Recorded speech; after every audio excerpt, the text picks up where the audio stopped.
You don't get to rule me. You don't get to violate my rights. I know I'm supposed to feel sorry for Alex Preti, but I don't. I don't. Do you know why I wasn't shot by Border Patrol this weekend? Because I kept my ass inside and out of their operations.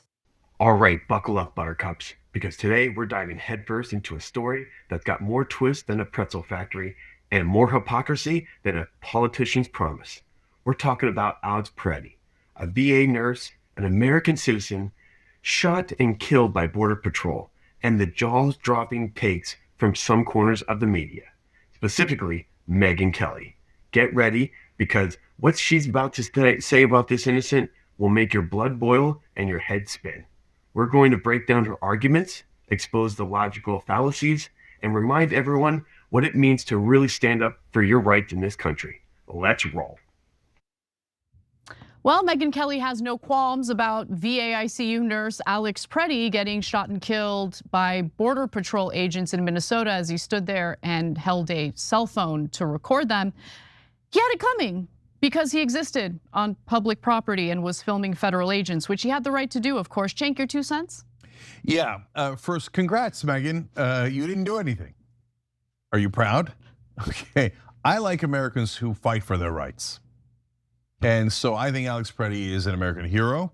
I think the exact opposite of Megyn Kelly in this instance. So we'll give you all that she said and the facts, and then I'll weigh in on it.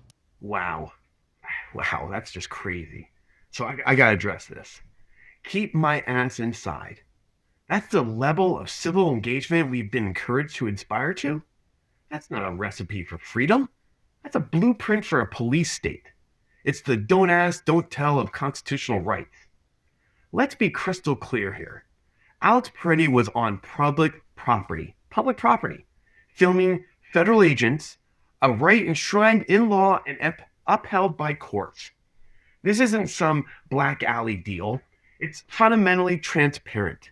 To suggest he had it coming because he dared to document government action is not only chilling, it's a dangerous precedent.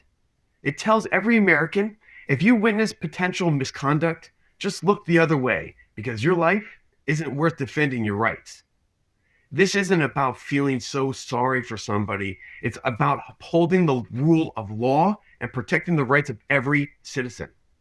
When we start blaming the victim for being present, for exercising their rights, we've lost the plot completely and absolutely entirely. It's like telling someone they deserve to get robbed because they just walked down the street, on a public street. It's absurd. It's anti-American, and frankly, it's a cowardly take. Alex Preti was a citizen journalist, and that's not a crime. It's a duty in a free society. So before I get to this, I just want, look, most people watching this aren't necessarily gonna understand it from their own lived experience, but the way that I see this is, we're very privileged as individuals who have a platform where we get to express how we feel or what we think about anything happening in the country at any given moment. People like Alex Preti, people who have been demonstrating on the streets, they don't necessarily have these types of platforms or these types of avenues to express their frustration, their anger, how they're feeling about their own government. So, like, it's very easy to say, well, I wouldn't do that. I wouldn't show up to a protest. But yeah, you get to express yourself on a massive platform that you've built for yourself, right? So I just think the argument overall is weird, and wrong. But let me just give you the examples of what she had to say, give you more context, and you can decide for yourself. So not only did Megyn Kelly congratulate herself for exercising her speech rights from the comfort of her own studio, she then proceeded to misrepresent Alex Preti's conduct. And this is where I get upset, right? Because it's one thing to say, I wouldn't do what Alex Preti did. Okay, fine, whatever. It's another thing to totally misrepresent what he did do. So let's watch. If I felt strongly enough about something the government was doing that I would go out and protest, I would do it peacefully on the sidewalk without interfering via a whistle, via shouting, via my body, via any other way. I would make my objections known by standing there without interfering, because interfering is where you go south. And laying hands on a police officer trying to, or Border Patrol officer or ICE officer trying to conduct a law enforcement operation is a felony. And now you are going to get arrested. And if you do anything that resembles resisting, you're in serious trouble. But he didn't get arrested, he was executed. And on top of that, what ICE operation was he impeding? But in all honesty, what ICE operation was he impeding by standing there with his phone? And secondly, if you're gonna argue with me that he was impeding an ICE operation after he moved to help the woman who was pushed to the ground by the Border Patrol agents, I mean, I'm gonna throw the question back at Megyn Kelly. So did he deserve to be executed because he tried to help a woman who, for no reason, no apparent reason at least, Border Patrol decided to shove her onto the ground? I don't know, I'm curious. Yeah, so let me build on those. Why do these Border Patrol guys even care about the protesters? Like, aren't they supposed to be busy detaining an undocumented immigrant or something? Why do they constantly turn around and attack the protesters? Who cares? They're not in. Remember, guys, Pretti and the women were very far away from the Border Patrol guys. The Border Patrol guys came up to them. That's exactly right. Okay, so I say stay 10 to 20 feet away from law enforcement. I've been saying that, since these shootings started happening, and I think that's a good policy. But you know what? Pretti was 10 to 20 feet away from the law enforcement guys. The only time that he came into to being closer to them is number one, when they came towards the protesters, and then they pushed a woman down and pepper sprayed her, or bear sprayed her. And then Pretti couldn't help himself because he's so courageous. He didn't go to attack the law enforcement guys. He went to go help the woman who was on the ground. He placed his body between the Border Patrol agents and the woman in an effort to help her, right? So let me just ask, like, was it an official Border Patrol operation to push a female demonstrator onto the ground, into the snow? Yeah. Is that what? Oh, I'm so sorry that Alex Preti impeded Border Patrol as they were physically assaulting a demonstrator who happened to be on the scene. Okay. Yeah. It's ridiculous. It's like a ridiculous argument. And I'm old enough to remember when the right wing believed in chivalry and honor and didn't think that it was cool or tough to assault women when you're armed and they're not, and to throw them down viciously. And then when a man actually tries to help that woman, all he was doing was trying to get her up, right? And that was a courageous thing to do. That was a manly thing to do. Okay, let's pump the brakes right there. So let me understand this. The new right-wing position is to stand by and watch a woman get brutalized by armed agents rather than lend a hand? That's not conservatism. That's cowardice dressed up as self-preservation. This isn't about being tough or cool. It's about basic human decency and, dare I say it, chivalry maybe? Alex Preti, a VA nurse, a man dedicated to helping others, saw a woman pushed to the ground and pepper sprayed. His courageous instinct was to help her up. He didn't attack anybody. He didn't interfere with a legitimate operation. He intervened to provide aid to someone in distress. Is that now a felony? Is that now worthy of execution? What kind of society are we building if we punish people for showing compassion? The idea that a man helping a woman who has been physically assaulted by government agents is somehow interfering in a way that justifies lethal force now is total perversion of justice. It's an insult to every man who believes in protecting the vulnerable.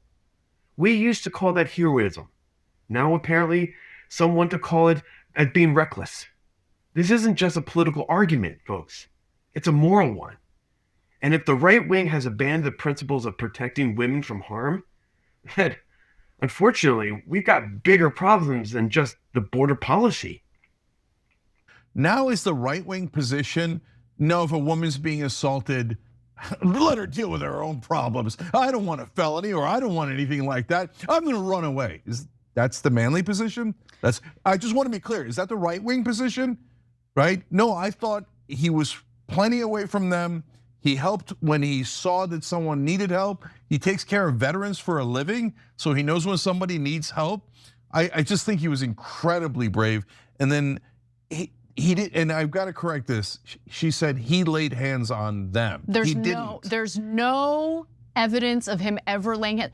It makes me wonder if she watched the video, because it seems like she's just regurgitating White House talking points from before the White House backed off of, lying about the incident because they realized, okay, people are on to us and they're furious that we're lying. But let's go to one more video featuring Megyn Kelly, because in this next one, she went even further and dragged George Floyd while doing it. These are organized agitators who train to disrupt and in some cases hurt law enforcement. They go out there looking for confrontations that they can make go viral on their social media, or that they can use as propaganda to turn people against the good guys, the ones who are trying to rid us of the scourge of child molesting illegals. Did you hear that? Organized agitators looking to hurt law enforcement and turn people against the good guys who are trying to rid us of the scourge of child molesting illegals. Wow, that's a mouthful, isn't it? Talk about throwing everything but the kitchen sink into one toxic stew of rhetoric.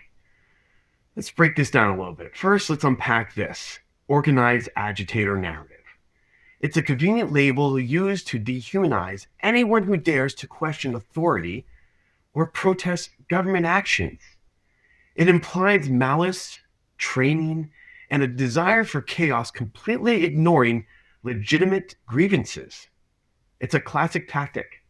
Demonize the messenger so you don't have to address the message itself. Then, to drag George Floyd into this, implying Alex Pretti's actions were somehow akin to a violent confrontation with a loaded gun, when the video evidence clearly shows he was helping a woman and had a legally carried holstered gun in his holster. It's a distinguished distortion of reality. It's a smear campaign designed to justify an inexcusable action by any government agent. The fact that Customs and Border Protection had body cameras, it preserved the footage, but they're saying it's unclear, so we might not be able to ever see it. That kind of tells you something, doesn't it? If the agent's actions were justified, why the secrecy? Transparency is the enemy of tyranny. This isn't about anybody being a good guy or a bad guy. It's about accountability, due process, and the right to protest without being labeled a domestic terrorist or even worse. Even if I, Megyn Kelly, went to interrupt law enforcement conducting lawful arrests and law enforcement operations with a loaded gun, it tucked into the back of my pants, and then I engaged in a physical confrontation with them, where I'm shoving and they're shoving, I'd be in grave danger. Where was he shoving? And he had a legal weapon, which he had a permit for concealed carry, and it was in a holster. And he didn't approach the Border Patrol agents. He didn't shove anyone.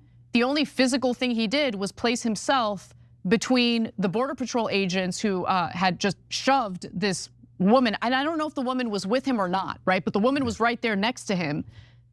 Again, the only thing he did, physically speaking, was get in between the Border Patrol agent and the woman that they had just knocked to the ground. And I don't even think, you're phrasing it that way, and that is technically true, but I don't think his intent was to get in between them. Help her. He was just trying to help her get up. Yes, he was just trying to get her up. That's exactly right. Because they slammed her to the ground. Look, guys, again, another Rorschach test. For some on the right, they're looking at this like Pretti was a wild, out of control guy that bum rushed 6 agents. But we all saw the tape. That's not what happened. They bum rushed him and the women. Actually, first they attacked the women, then they attacked Pretti. Yeah, right? The woman, yeah. And by the way, so there's a new angle, new video that came out that we're gonna show you, okay? So ABC News aired it. So in the beginning of this ABC News report, you're gonna see the newer footage, and then halfway through, you're gonna see the older footage, which we've shown you. Dropsite News was the first to obtain it. So I wanted to give you that context. But watch the video carefully and let me know Does Alex Preti fit the description that you just heard from Megyn Kelly? This new video shows protesters and observers on the scene 6 minutes before the fatal shooting of Alex Preti. Those protesters and observers sounded whistles as federal officers assembled by a donut shop to begin an immigration enforcement action. You can see the officers prepare pepper spray in this video. Preti arrived a few moments later and is seen holding a cell phone, seemingly to record the ICE operation. Shortly after he was shot and killed, Homeland Security investigations said the FBI arrived to collect evidence, including Pretti's phone and the gun he had a legal permit to carry. Officials have not said what's on Pretti's phone or whether it could help determine whether the officers reasonably believe they were under threat.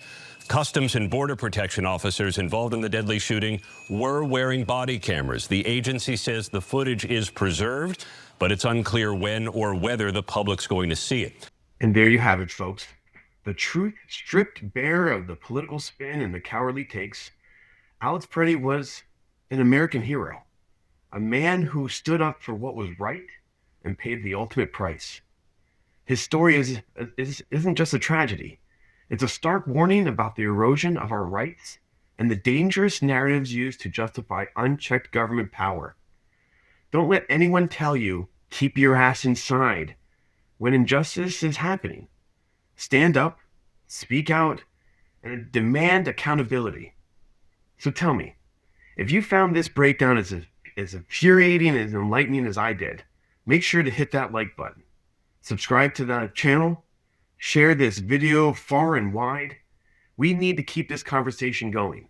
Until next time, stay vigilant, stay informed, and never stop fighting for freedom.